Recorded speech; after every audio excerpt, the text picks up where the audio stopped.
the Alabama twin sisters, who shared one male slave between them.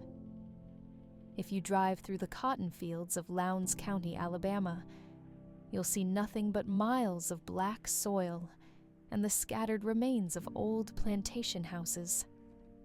Most people don't mention Bell River Plantation anymore, and almost no one remembers what vanished with the Hanville Courthouse fire of 1849. But dig through old letters, sealed testimonies, and whispered family stories, and a chilling tale emerges. 2 twin sisters, a brilliant enslaved man, and a plan so dangerous it nearly erased itself from history. This is the story of Sarah and Catherine Sutton, the daughters of Colonel Nathaniel Sutton and Marcus, the educated slave who became their only hope for survival, and the catalyst for rebellion, a death that sparked a storm. The legend doesn't begin with the fire. It begins 2 years earlier.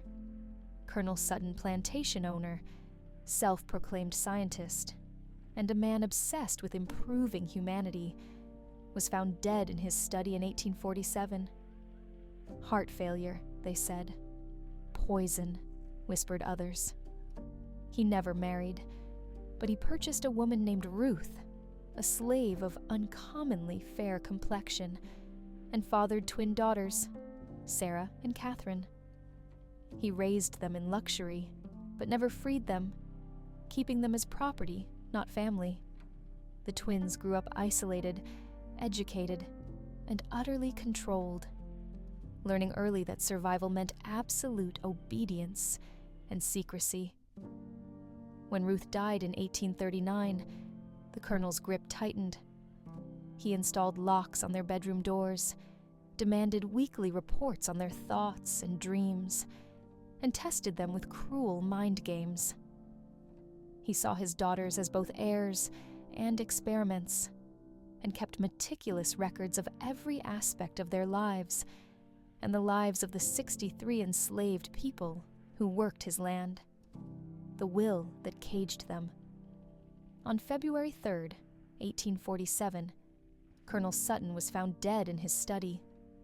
The official cause was heart failure, but whispers of poison lingered. Sarah and Catherine, dressed in matching black, showed no grief. When the will was read, its terms shocked everyone. Bell River Plantation would go to the sisters if, within 24 months, they both married men of suitable character and produced legitimate offspring. If not, the estate would be sold and the proceeds given to institutions dedicated to the advancement of scientific understanding of human populations, the colonel's final attempt to force his ideology on the world. Sarah and Catherine understood immediately. Their father had set a trap. He knew they'd never voluntarily marry or separate, so he made their inheritance conditional on it. But the twins were their father's daughters, brilliant, calculating, and determined to control their own fate. Marcus, the man in the middle. At a spring auction, the twins purchased Marcus, an educated, enslaved man known for tutoring white children and rumored to hold abolitionist sympathies. The twins paid above market value for him, raising eyebrows and gossip. What no one knew was this.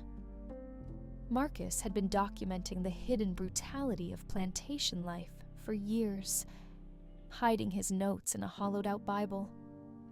The sisters approached him with a dangerous bargain, help them execute their plan, and they'd free him and fund his escape north. Marcus agreed, seeing a chance not just for freedom, but for truth. The plan. The will demanded a marriage, not a real marriage, so the twins chose husbands they could control. Sarah married a vain, indebted man eager for comfort. Catherine married a frail widower, grateful simply to belong. Both unions were legal fictions, names on paper to satisfy the will. But the deeper secret, the children who would secure the inheritance, would be fathered by Marcus. It was a scheme fraught with danger. If discovered, Marcus would be executed. The sisters would be ruined. Bell River would swallow them whole. Cracks in the house of lies. As the sisters' pregnancies advanced, Marcus continued his secret work, documenting everything: the colonel's breeding program, the spread of syphilis in the slave quarters, likely the result of the colonel's abuse, the calculated marriages. Meanwhile, the sisters were changing. The twins struggled with guilt, self-loathing, and the legacy of their father's cruelty. Sarah, especially, began to hate herself for what she was becoming: a woman who used others as tools, just as her father had. Catherine, colder and more pragmatic, considered murder as a solution to their problems, suggesting they let nature take its course with her sickly husband, or even hasten his death. Marcus realized he was witnessing not just oppression, but transformation. Victims becoming perpetrators.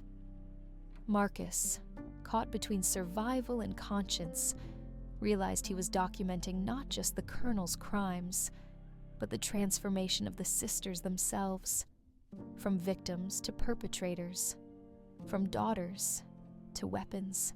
The births. Sarah gave birth to a daughter, Abigail, in November 1848.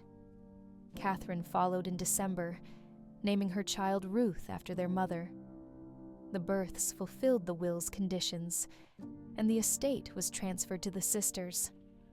But the cost was enormous.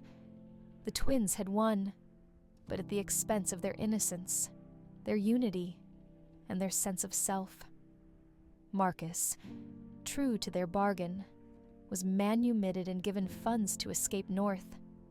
He carried with him the evidence he'd collected, which would later be used by abolitionist societies to expose the horrors of Bell River and its network of collaborators. Ashes and silence.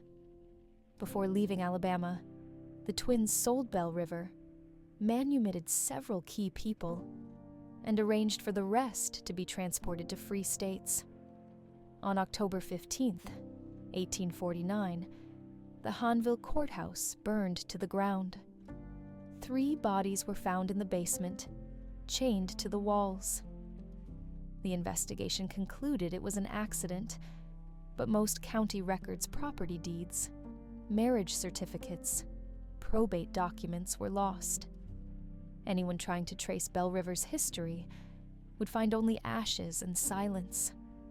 Sarah and Catherine disappeared into Wisconsin, presenting themselves as widowed sisters. Their daughters grew up knowing only that their mothers had escaped difficult circumstances, and that their father had been a good man who made sacrifices. Marcus settled in Philadelphia, never marrying, but continuing to provide testimony and help escaped slaves until the Civil War. What survived? In 1863, Union soldiers uncovered a trunk in the ruins of Bell River. The colonel's journals and breeding logs, proof of everything Marcus had documented. The Pennsylvania Anti-Slavery Society later published a report exposing Colonel Sutton's monstrous program. But the truth about the sisters, Marcus and their children, remained a patchwork of burned documents and buried confessions. Legacy of ashes. Were Sarah and Catherine victims or villains? Was Marcus a collaborator or a resistance fighter? The real story lies somewhere in the gray between survival and morality. What's certain is this: America's darkest history is full of stories just like this, stories people tried hard to erase. So, do you think every secret was truly uncovered, or is something still buried in those ashes? If you want more forgotten American mysteries, subscribe, hit the bell, and share this story with someone who can handle the truth. The next one might be even darker, because sometimes the past doesn't just haunt us, it hides from us.